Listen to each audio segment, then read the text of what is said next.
میرے بھائی سنو، اللہ کے ولی جو بنتے ہیں ایسے نہیں بنتے ہیں. اللہ کے ولی کو بڑی محنتیں کرنی پڑی ہے، بہت تگودو کرنا پڑا ہے، بہت ہی مصیبتیں اٹھانی پڑی ہے. اللہ کے ولی نے گھر چھوڑا ہے اللہ کے لیے، اللہ کے ولی نے کھانا چھوڑا ہے اللہ کے لیے، اللہ کے ولی نے نیند چھوڑی ہے اللہ کے لیے. وہ رات رات بھر عبادت میں گزارا ہے، رات رات بھر عبادت میں رہے ہیں. حضرات محترم، اللہ کے ولی کو جو مقام ملا ہے یہ صرف اور صرف عبادت کی وجہ سے ہے، مصطفیٰ رحمت کی سنت کو ادا کرنے کی وجہ سے ہے. ورنہ حضرات محترم، اگر نبی کی سنت کو کوئی چھوڑ کر چاہے کہ مجھے مقام مل جائے، ہرگز ہرگز ان کو مقام نہیں ملے گا. کوئی چاہے کہ اللہ کی عبادت کے بغیر میں ولی ہو جاؤں تو ایسا ولی ہو نہیں سکتا ہے. ورنہ تو آج کل مستان لوگ آتے ہیں اور کہتے ہیں یہاں پر مزار ہے، مزار بناؤ. مستان کی بات کو ماننا شروع کر دیا. مستان نے کہا یہاں مزار ہے تو بس مستانی شروع کر دی، وہاں پر مزار بنا دیا. وہ مستان کبھی نماز نہیں پڑھتا، کبھی نبی کی سنت پر عمل نہیں کرتا. حضرات کبھی وضو بنانے کا طریقہ اس کو نہیں معلوم ہوگا، اور وہ کہہ دیا تو مان گیا.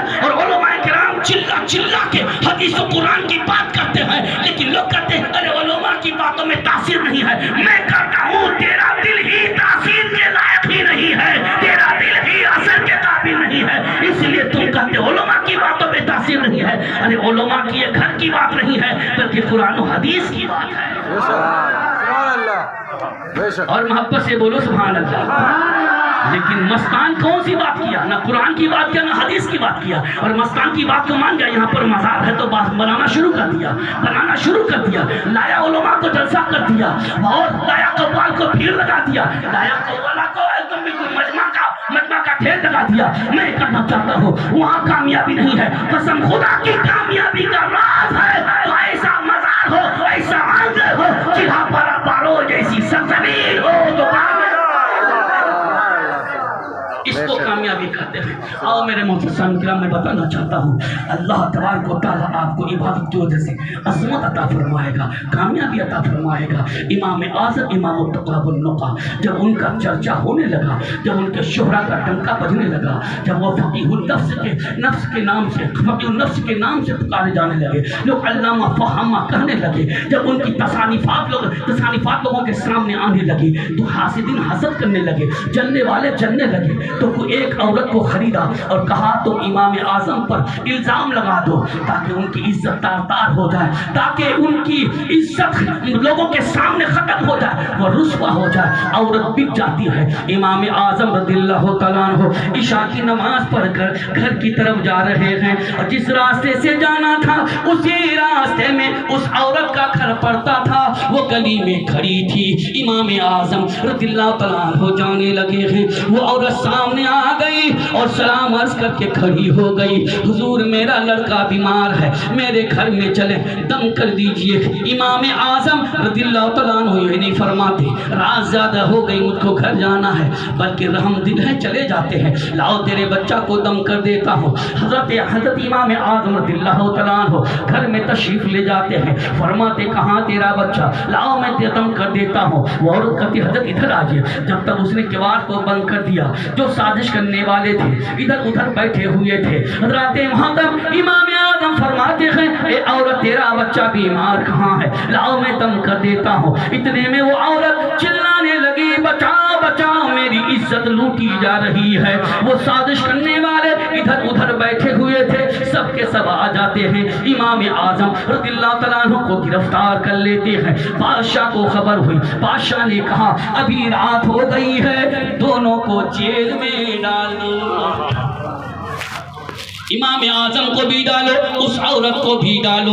اب لوگ حیران و پریشان ہو گئے، غلطی جس کی اس کو جیل میں ڈالنا چاہیے، اس عورت کی کوئی غلطی نہیں ہے پھر اس کو کیوں؟ لیکن بادشاہ کا حکم ہے ماننا پڑے گا. دونوں کو جیل میں ڈال دیا. جیل کی کالی کوٹھری میں جب وہ عورت جاتی ہے گھبرا جاتی ہے، پریشان ہو جاتی ہے، اور امام اعظم کو کوئی پریشانی ہی نہیں ہے. گھر میں رہے تو رب کی عبادت اور جیل میں رہے تب بھی رب کی عبادت. سبحان اللہ. وہ امام اعظم مصلی بچھا دیتے ہیں، پوری رات عبادت میں گزار دیتے ہیں. وہ عورت دیکھتی رہ گئی کہ کبھی وہ رکوع کرتے ہیں، کبھی سجدہ کرتے ہیں، اور کبھی وہ قرآن پڑھتے ہیں، اور کبھی وہ دعا فرماتے ہیں. اس اندھیری کوٹری میں وہ چاہتے تو ہم کو ہاتھ لگا دیتے، وہ چاہتے تو میرے قریب میں آ جاتے، مگر جس امام کا اتنا